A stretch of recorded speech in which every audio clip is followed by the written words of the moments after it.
नमस्कार, मैं पंकज प्रसून। दोस्तों, आज शुरुआत एक अच्छी खबर से। उड़ीसा ने अपने यहाँ कॉन्ट्रैक्चुअल रिक्रूटमेंट सिस्टम खत्म कर दिया है। यानी अब उस राज्य में कोई भी कर्मचारी कॉन्ट्रैक्ट पर बहाल नहीं होंगे, जो हैं वो परमानेंट कर दिए जाएंगे। 57,000 कर्मचारियों को इससे फायदा होगा और इस बात के लिए मुख्यमंत्री नवीन पटनायक की तारीफ करनी होगी, क्योंकि मैं शुरू से ऐसा मानता हूं कि जो कॉन्ट्रैक्ट सिस्टम है वो एक तरह का शोषण है। या तो आप पूरा नौकरी दीजिए या नहीं दीजिए। ऐसी कैसी नौकरी है कि आप कम तनख्वाह पर हमेशा किसी के सर पर तलवार लटका देते हैं कि उसकी नौकरी कभी भी जा सकती है। तो उड़ीसा गवर्नमेंट के इस पहल का हमें स्वागत करना चाहिए। दूसरी बड़ी खबर यह है कि एक हैं इजहार असफी। वो बिहार विधानसभा में महागठबंधन के मुख्य सचेतक हैं। उन्होंने कहा है कि अगले 2 महीने के अंदर तेजस्वी यादव बिहार के मुख्यमंत्री बन जाएंगे। अब जब महागठबंधन का मुख्य सचेतक ये बात कह रहा है तो हमें गंभीरता से लेनी ही होगी। आपको याद होगा कि कल बिहार में ललन सिंह के करीबी एक कॉन्ट्रैक्टर हैं गब्बू सिंह, उनके यहाँ छापेमारी हुई थी इनकम टैक्स डिपार्टमेंट की। अब जो जानकारी सामने आ रही है वो ये है कि गब्बू सिंह ने अपनी कंपनी में कई आईएएस और आईपीएस अफसरों की काली कमाई को इन्वेस्ट किया था। वो इन्वेस्ट करवाते थे और बदले में अच्छा खासा रिटर्न भी देते थे। जो जानकारी है उसके अनुसार तो एक वरिष्ठ आईएएस अधिकारी की पत्नी बोर्ड ऑफ डायरेक्टर्स में भी शामिल होने वाली थी, लेकिन ऐन मौके पर उन्होंने अपने कदम पीछे खींच लिए। तो बिहार की भी हालत कुछ वैसी ही है जैसी झारखंड की हालत है।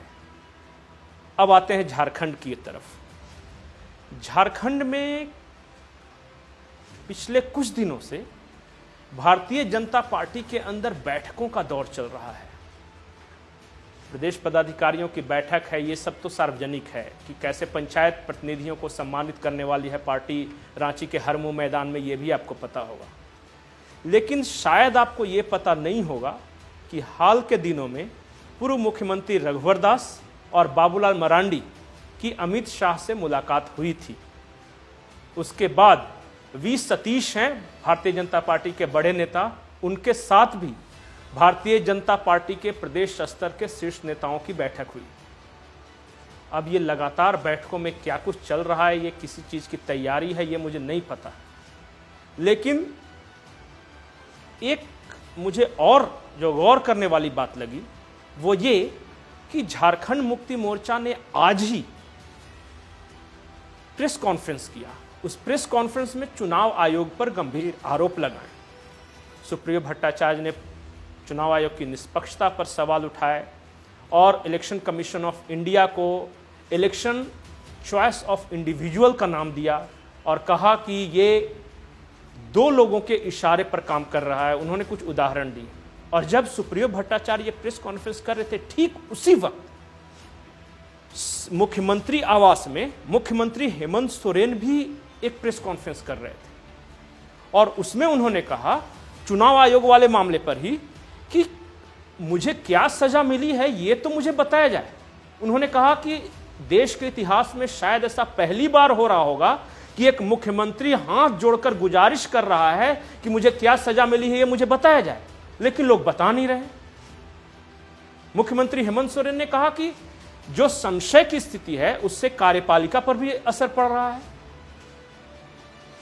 उन्होंने कहा कि आखिर सस्पेंस की वजह क्या है ये तो कोई बताए। जाहिर है कि एक ही दिन में 2 प्रेस कॉन्फ्रेंस, इसके पीछे कोई रणनीति है या सचमुच अंदर ही अंदर कुछ चल रहा है। क्योंकि इन 2 प्रेस कॉन्फ्रेंस को अगर मैं भारतीय जनता पार्टी के अंदर होने वाले बैठकों के दौर से जोड़ता हूं तो क्या कुछ सियासी खिचड़ी पक रही है झारखंड में? इसका खुलासा आने वाले दिनों में होगा। लेकिन जिस तरह से घटनाक्रम हो रहे हैं झारखंड में, चाहे लॉ एंड ऑर्डर का इशू हो, चाहे ईडी की तफ्तीश हो, अमित अग्रवाल वाला इशू हो, राजीव कुमार जो हाई कोर्ट के अधिवक्ता वाला इशू हो, ये सब मिलके फिर बैठकों का दौर। और एक जानकारी और कि जेपी नड्डा 20 और 21 अक्टूबर को राजस्थान जाने वाले थे उन्होंने अपना प्रोग्राम कैंसिल कर दिया। कर सकते हैं, लेकिन ठीक उसी वक्त प्रधानमंत्री नरेंद्र मोदी हिमाचल के कांगड़ा में एक रैली को संबोधित करने वाले थे, उसे भी कैंसिल कर दिया गया। प्रधानमंत्री की रैली कैंसिल होना, बीजेपी के राष्ट्रीय अध्यक्ष का राजस्थान दौरा कैंसिल होना, और अब झारखंड के इन परिस्थितियों को आप देख लें। ये न कोई सूत्रों के हवाले से जानकारी है, न मैं अपने मन से बोल रहा हूं, लेकिन एक शक, एक अंदाजा, एक आहट कि कुछ न कुछ तो बड़ा जरूर होने वाला है। नमस्कार।